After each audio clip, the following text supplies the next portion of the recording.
Suddenly, a woman in a power suit marched up my front steps and slammed a red envelope against my door. "You have 48 hours to vacate this property," she shouted. Everyone at the lake froze. Children stopped mid-play. Fishermen turned from their boats. The silence was immediate. I opened the door slowly, and her eyes locked onto mine like she'd just cornered a stray dog. "I'm Deborah from the Lakeview Property Owners Association," she said, holding her clipboard like a sword. "And you, sir, are in violation of community code. 7B14, unauthorized structure on association-managed land." But what she didn't know, not yet anyway, was that I wasn't just another cabin dweller. I wasn't renting. I wasn't squatting. I owned the lake. And the land her entire board parked their cars on every single day. I didn't say a word right away. I just took the red envelope from her hand without blinking and turned it over. It was sealed in wax. They were really leaning into the drama. She stood there waiting for a reaction, expecting me to grovel or argue or panic. I just opened the envelope, scanned the first line, notice of violation, illegal dwelling on HOA property, and smiled. "Is this a joke?" I asked. Her expression changed slightly, but only for a second. "This is formal," she said coldly. "We've reviewed the maps, and this structure was never approved. You have no right to be here." I stepped onto the porch, one slow foot at a time. "You said you reviewed the maps," I repeated. "Did you also review the land deeds?" She flinched. "The what?" I pulled out my phone and tapped the PDF bookmarked at the top of my favorites. This cabin was built in 1972 by my grandfather. The lake, the shorelines, and the adjacent lot behind your HOA clubhouse, all acquired by him legally in 1980, transferred to my father, and now legally deeded to me. I showed her the document complete with GPS overlays, legal descriptions, and county stamps.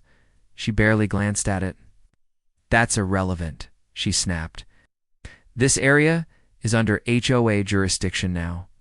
We voted last spring to expand authority to all dwellings on this side of the water." "Oh," I laughed, not out of disrespect, but disbelief.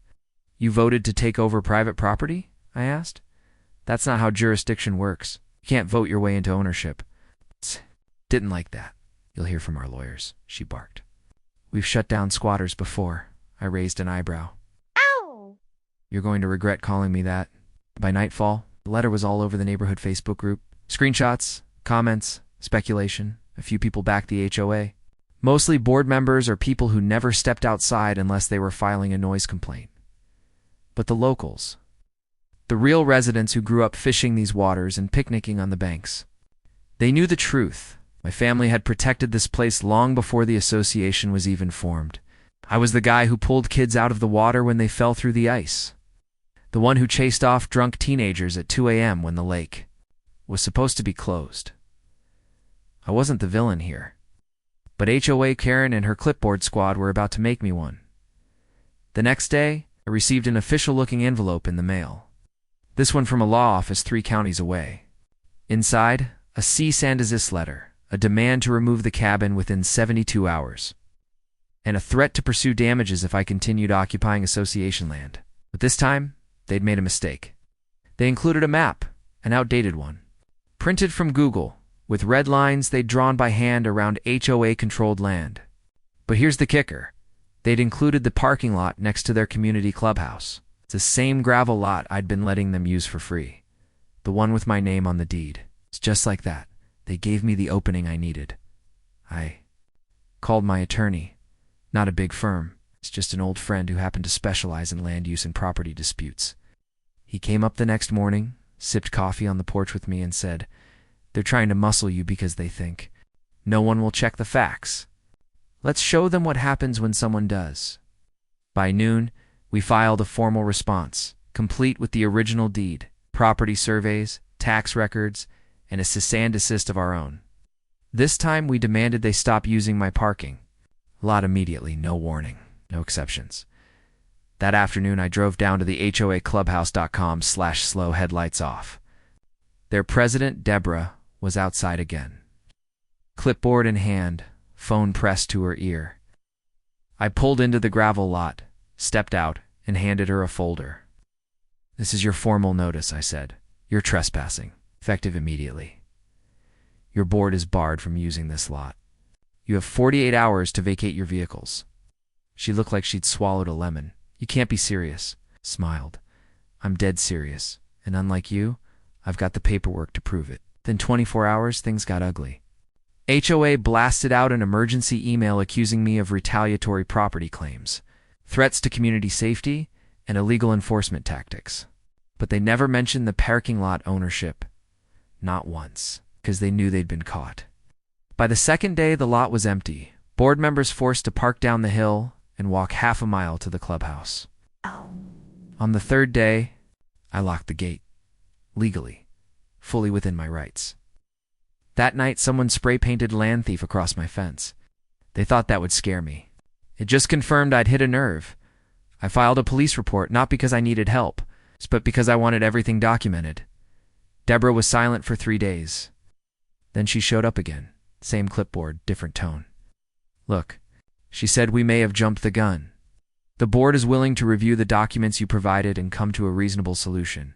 I stepped out slowly. You already had the documents. You ignored them. She nodded awkwardly. Mistakes were made. I crossed my arms. And what about the eviction threat? The graffiti? The lies? She glanced down. Unfortunate misunderstandings, but I didn't want an apology. I wanted change, so I gave her a counteroffer. One that would flip the entire situation upside down. I'll lease the parking lot. Back to the HOA, I said, but under new terms. Public access on weekends. Open lakefront policy. And you back off every cabin on this side of the water permanently. She blinked. You're serious? I nodded. Very? You tried to kick me out of a cabin my family built?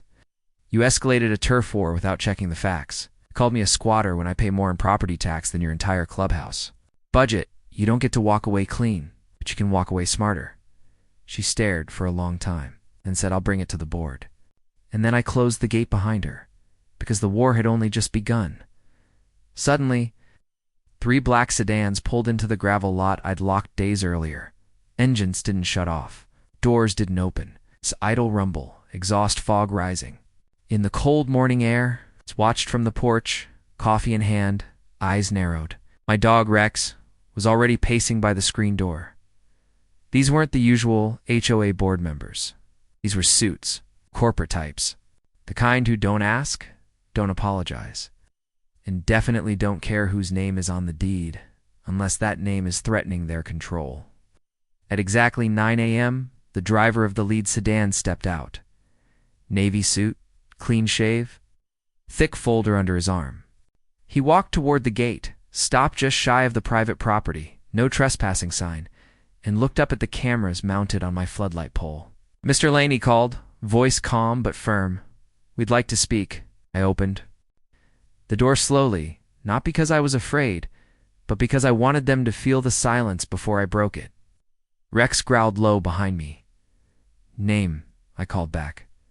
The man didn't flinch. Mr. Huxley, representing the Lakeview HOA, is retained. Counsel. I stepped down the stairs, boots crunching in the gravel. You're trespassing, I said plainly.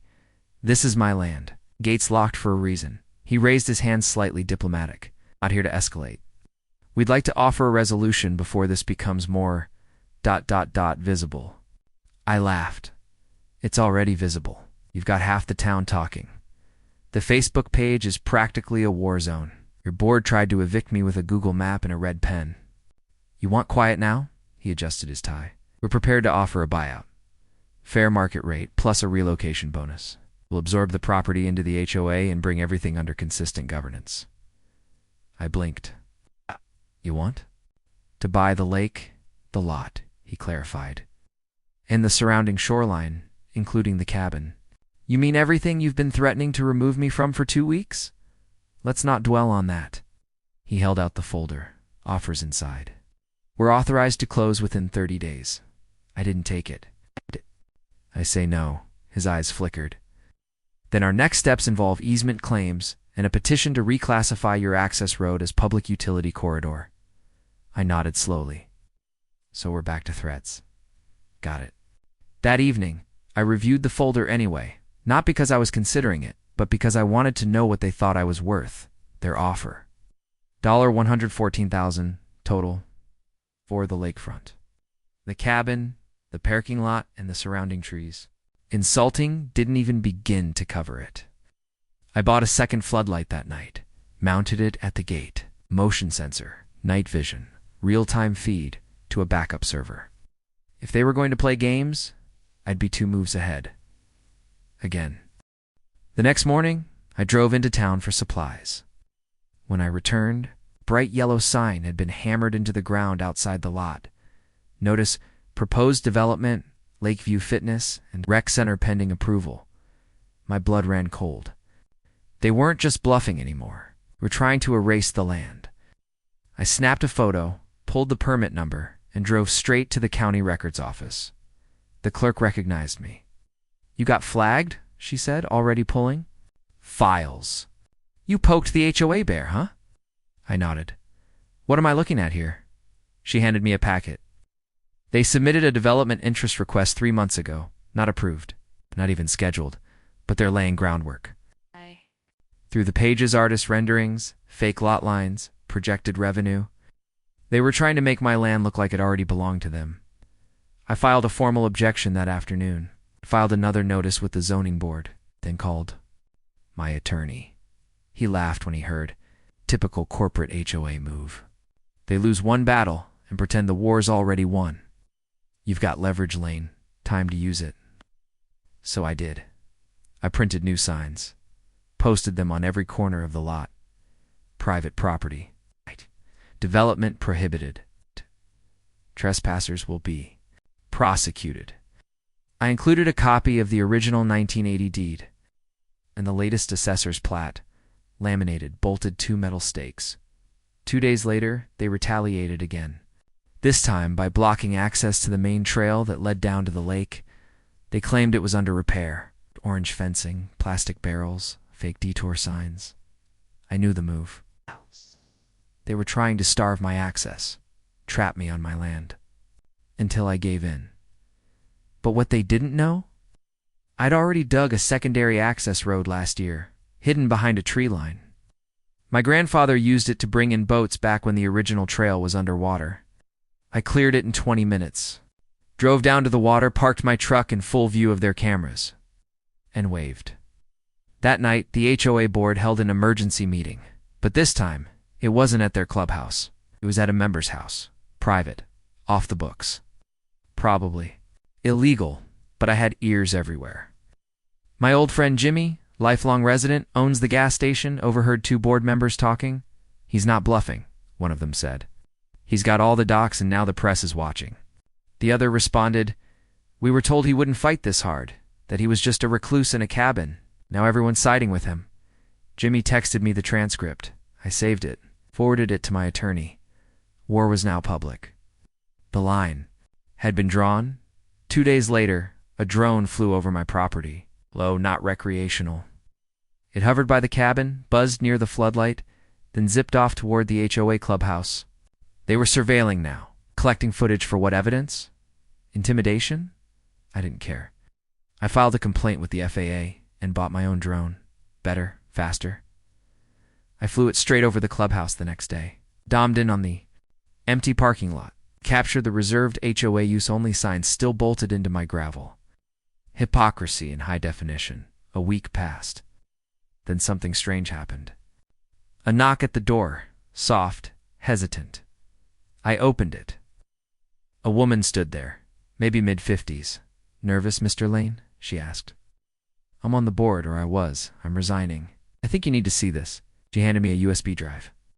I downloaded everything from our last 5 board meetings, the emails, the vote logs, the strategy memos. They're going to bury you, and they don't care if it's legal. She turned to leave. I called after her. "Why now?" She paused. "Because I voted yes on your eviction. I haven't slept since." That night, I reviewed the drive. What I found was worse than I imagined. Deliberate suppression of property records, coordinated smear campaigns. On local social media, pressure tactics for other residents to join voluntary expansions. Even emails discussing how to manipulate boundary sentiment using community safety language. In short, propaganda. My land was just the beginning. They wanted to absorb the whole lakeside, for money, for prestige, for total control. They were willing to twist laws to do it. I printed every email, every memo, sent copies to the county clerk, the zoning office, the local newspaper, even the mayor. I wasn't just protecting my cabin now. I was protecting every person living near water that an HOA had its eye on. The fight had changed, was bigger now, deeper, but I was ready, because you don't come for a man's home when he owns the lake. Suddenly, the town's weekly newspaper hit doorsteps with a headline in bold red letters: HOA accused of land grab, cabin owner fights back with deeds and drones. By 9 a.m., the post was viral. People I'd never met before were pulling over at the edge of the lake just to wave at my cabin. Some honked. One left a thermos of coffee on my gate with a note: "Keep fighting. We're with you." I hadn't asked for supporters, but the truth had cut through the silence. The HOA hadn't just poked the wrong man, they'd exposed themselves to a town tired of silent power grabs. And now, the war was being televised. The next morning, the HOA called for an emergency community information session, not a regular meeting, not one of those polite clipboard gatherings where board members smiled while stabbing your rights behind your back. This one was at the town hall, wide open, press invited. They wanted to regain control of the narrative, but I'd already made my move. I reserved the seat closest to the microphone, wore my father's service jacket, brought every document I had in a thick binder with labeled tabs. I didn't come alone. 10 other lakeside owners showed up beside me, people the HOA had tried to bully for years, but who had never dared push back.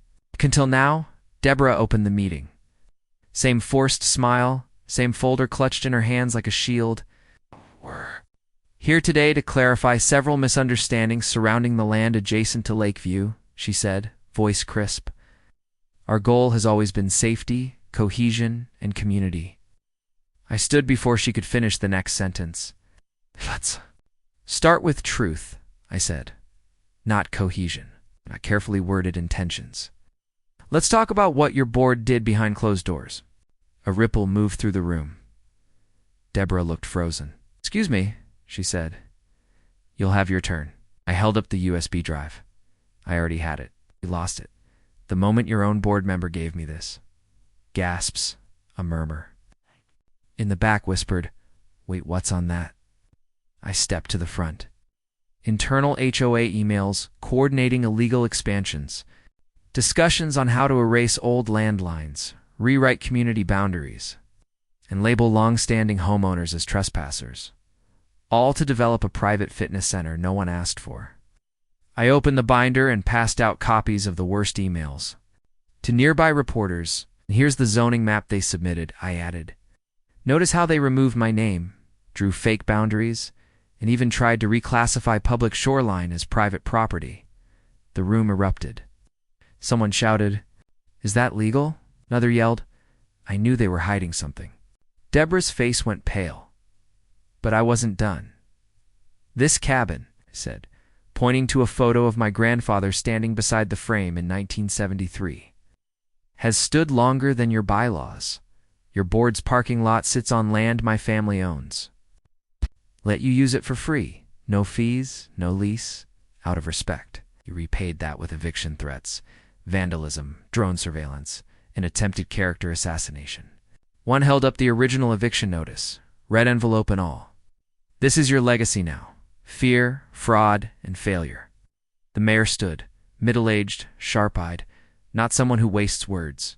"Deborah," he said quietly, "is any of this denied?" She opened her folder. Her hands trembled. "We were following expansion procedures." "No," I cut in. "We're trying to steal, and you didn't expect anyone to read the fine print." The mayor nodded slowly. "This town doesn't tolerate that." Then he looked at me. "You filed every document correctly?" "Every one," I said, "and we're filing more tomorrow. Lawsuits drafted, injunctions ready." The mayor looked back at Deborah. "Consider this a formal request to halt all activity on disputed property pending legal resolution." Sat down without another word. That night, as I returned to the cabin, I noticed something strange. No cars parked illegally. No drones buzzing overhead. No signs hammered into the gravel. Just silence. And one more thing. A single white envelope. Tucked behind my gate, no name, just my address scrawled in black ink. I opened it carefully, sighed a simple sentence. You don't know who we really are. No signature, no return address. The handwriting was rushed, shaky. Someone was afraid. The next morning, my dog wouldn't stop barking. I looked out the window, nothing at first. Then I saw it. A small orange flag staked into the dirt just beyond my tree line. Surveyor's tape fluttered beside it. Someone had been on my land. I checked the camera's playback, showed a figure in a hoodie, early morning, slipping in from the lake path, planting the flag, and vanishing. This wasn't the HOA anymore. Someone else was involved. I called my lawyer. They're playing another game, I said. He replied immediately. Pull every zoning request filed in the last 60 days, not just from the HOA. I drove straight to the county office. The clerk raised an eyebrow. When she saw me, you again? I smiled. Last time, promise. But what I found stunned me. A shell company, Horizon West Holdings LLC, had filed interest in every lakeside property on my end of the shore, including one that didn't even have a cabin. They were planning a private resort, not just a gym, not a clubhouse. Entire resort. And they'd been hiding behind the HOA the whole time. Now it made sense. Deborah wasn't the mastermind. She was a puppet. Someone else was pulling strings. I scanned the paperwork. The contact name was listed as Marshall Gaines. That name hit me like a truck. Gaines wasn't from around here. He was a developer, flashy suits, money from out of state, always sniffing around old lake towns looking for lure assistance. Opportunities. I'd heard rumors. I just never thought they'd reach us, but they had. And now I wasn't just fighting a board with clipboards. I was fighting money. Real money. The kind that erases towns if no one pushes back. I took the documents home, scanned every page, and began making calls. Reporters, bloggers, people who still cared about what happens when land is stolen without chains or bulldozers, just paperwork and silence. I contacted other property owners too, formed a coalition, shared everything I had. Suddenly, I wasn't alone anymore. We were 12, then 20, then 40, all of us holding deeds. All of us targeted by Horizon West's quiet plan, the HOA.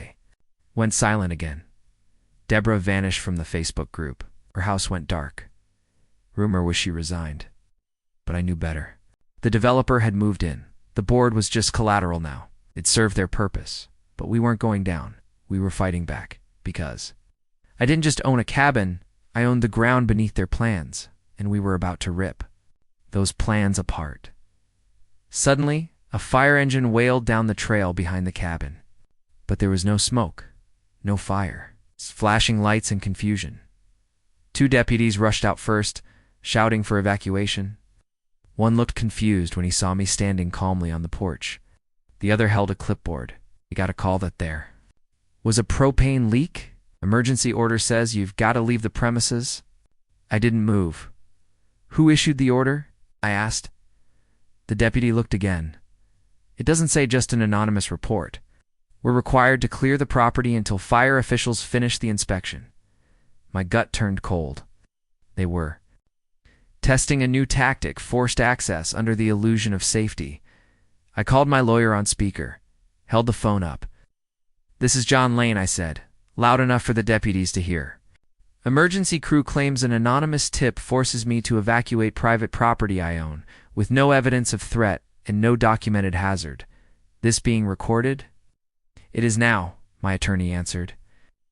Tell them they need a warrant unless there's visible danger. Tell them calmly, respectfully, but don't move an inch. I turned back. Unless you have a warrant or visible emergency, I respectfully ask you to leave. This is private land. The lead deputy looked at the other, then turned back. We'll file a report, he muttered. But this isn't over. They left. I stood still until the last tire disappeared over the hill. Then I walked to the edge of the lot and spotted it, a small black van parked behind the tree line, engine running. Soon as I looked, it backed up and disappeared into the woods. Someone had staged that entire emergency. This was no longer just legal. It was tactical. I gathered the others that night. All 40 homeowners affected by the development map. We met inside an old barn on Jimmy's land out of the HOA's reach. I showed them the zoning documents from Horizon West. One man cursed under his breath. Another woman started crying quietly. They marked my land too, she said. I owed back dues from 10 years ago, and they'd forgive them if I signed a release form. I almost signed it. Another man spoke up. They offered me money, cash, said my doc violated code, offered me $8,000 to just hand over the rights. Spread out the map on a long wooden table, drew a red circle around every lot they'd targeted. Then I added blue markers for land we already had locked down titles, deeds, and affidavits from long-standing owners. The map turned from red to blue fast. We had numbers, we had documents, now we had motive. They can't build if. We refuse access, I said. They can't reroute utility lines without easements, can't drain or pave without environmental assessments. They sure as hell can't break us if we stand together. Jimmy stepped forward. Then we go public. Real public news, radio, online. We drown their plans in truth before a single shovel hits dirt. The room nodded. It was time. The next morning, we launched the website, saveourlake.org.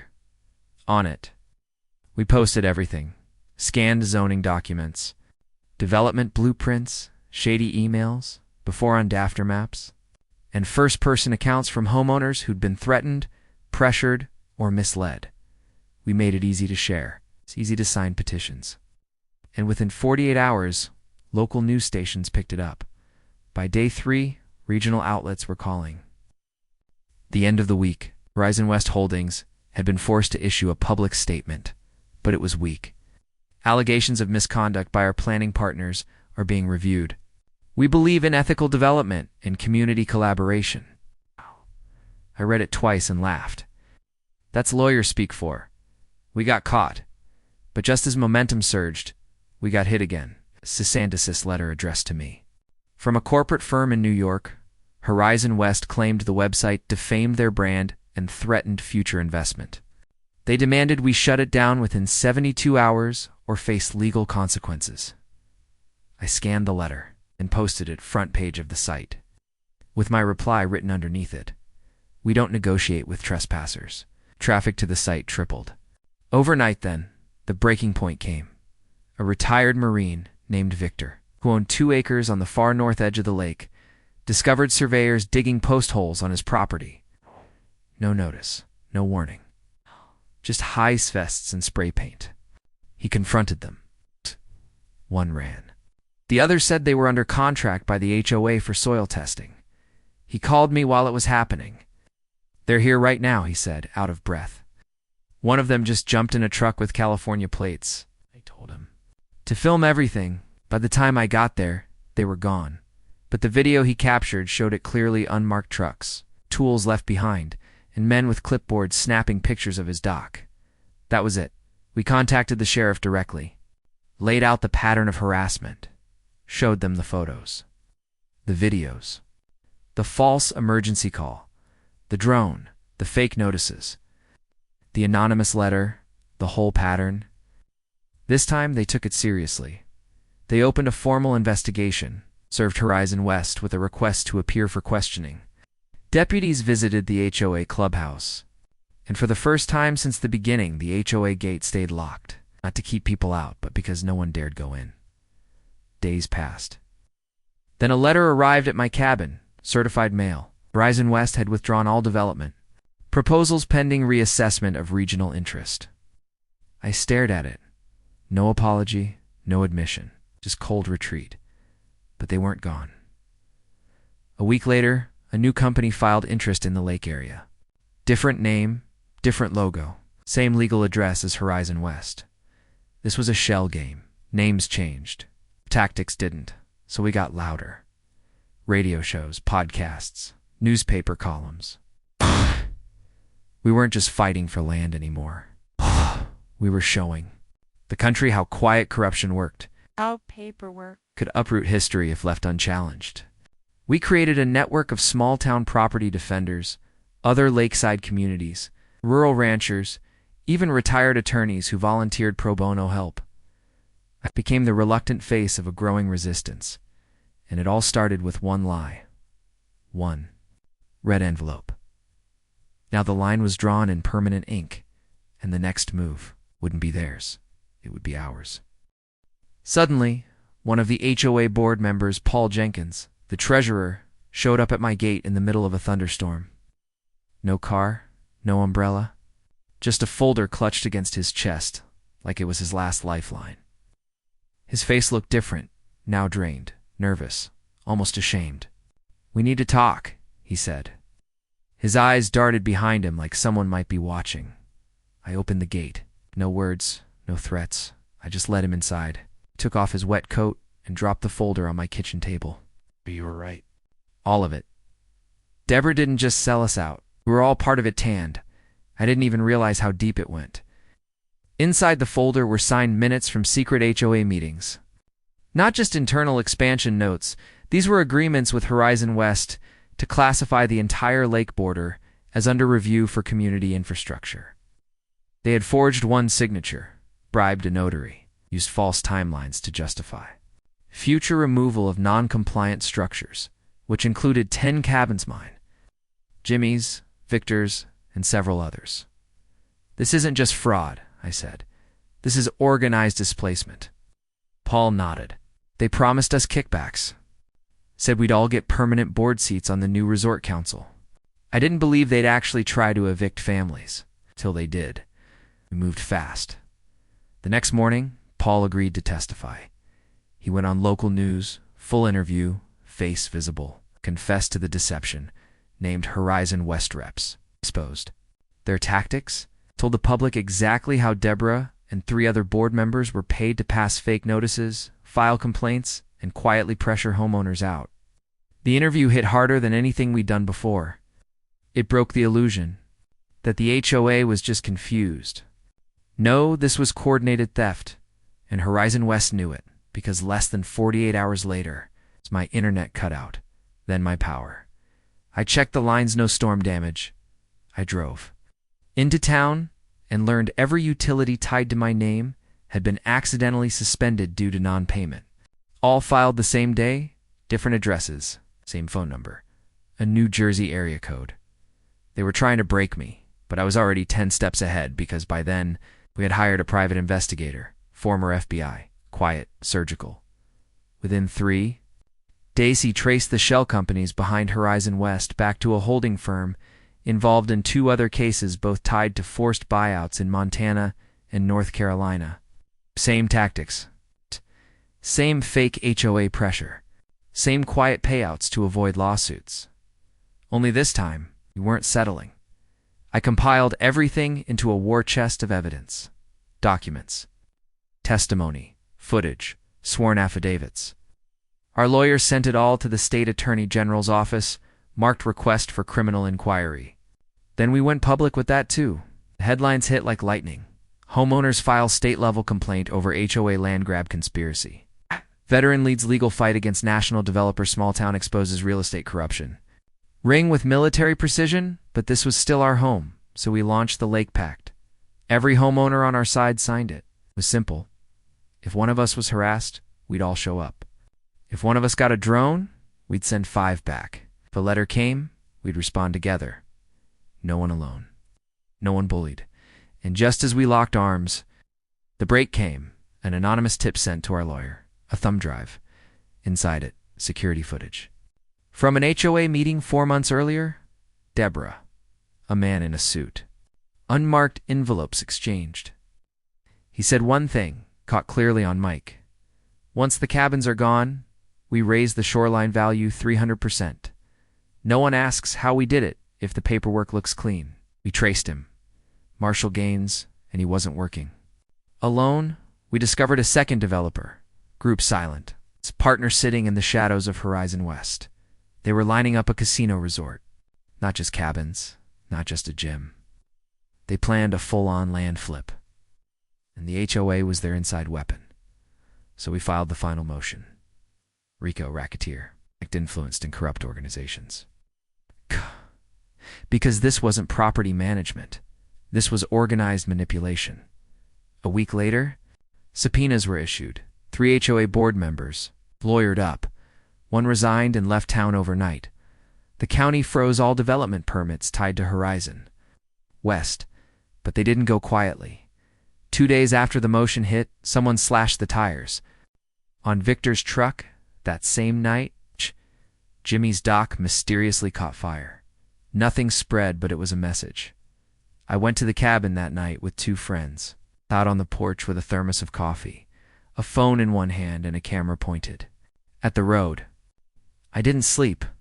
They never showed, but they knew we weren't moving. The story exploded. Again, national news this time. People all over the country wrote in. Some sent donations, some sent legal advice. A retired judge offered free mediation. Someone even sent a drone jammer. By now, the lake was calm again. But underneath, the current pulled deep, because even as Horizon West filed for structural reevaluation, we knew what it meant. They were trying to pivot, trying to sell the project before it died, but no buyer would touch it. Not with this firestorm. And we weren't finished. We planned a public event, one that would bring out everyone, the press, homeowners, the officials, and the investors. A simple barbecue at the lakefront, but with cameras, banners, speeches, a celebration of victory on. A warning shot across the bow. The flyer read, "This is our land, not for sale, not for fear." When the day came, hundreds showed up. Kids played in the water. Drones stayed grounded. Sheriff's deputies patrolled to keep order. I stood in front of a crowd with a microphone, told them everything. From the red envelope to the secret meeting. From the power cuts to the lawsuit. When I finished, I held up the deed again. My grandfather built this cabin with bare hands and borrowed nails. He passed it to my father. My father passed it to me. And no, one, not a board, not a developer, not a suit with a briefcase is ever going to take it from us. The crowd roared, because this wasn't just about one, it's a man's cabin anymore. It was about every place we call home. Every inch of land, they thought, we'd give up quietly, and we weren't giving up anything because we'd already won the land. Now we were taking back the story.